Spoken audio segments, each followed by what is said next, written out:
So just watch this video before you move on to subtracting fractions.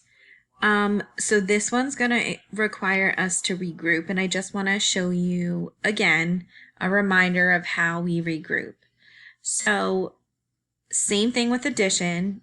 We have two different denominators. We have to find the equivalent fractions that give us the same size pieces. So I have 1/4, and I know between 1/4 and 2/3, oops, that's an 8, I meant to put a 3. Between 2/3 and 1/4, I know the common denominator is 12, because we've done this one so many times. So what times 4 is 12? 3, we multiply the same thing, top to bottom, gives us 3. So 3/12 is here,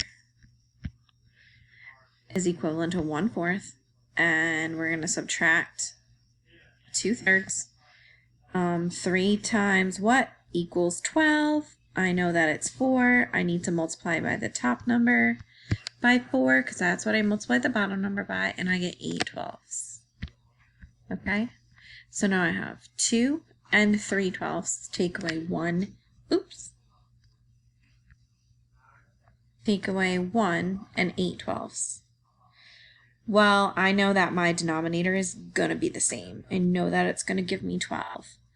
But if I have 8, can I take, if I have 3, can I take 8 away from 3? I don't have enough. So here's where regrouping comes in. I need to use this whole number right here. The whole number of 2, okay? I'm going to take a whole out of that. So if I take 1 whole from 2, I know I'm going to be left with 1 whole, right? Well, look at my denominators. I have 12. Well, how many 12s give me a whole? 12 12s, right? So if that's equal to 1 whole, I took that whole out, and now I'm going to add that 12 12s to 3 12s so that I have enough now. Let me add that there.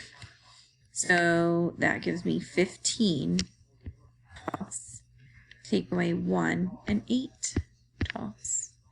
Well, now I can actually do that. I know 12 is staying as my denominator. 15 take away 8 is 7. 1 take away 1 is 0. So my answer must be 7/12.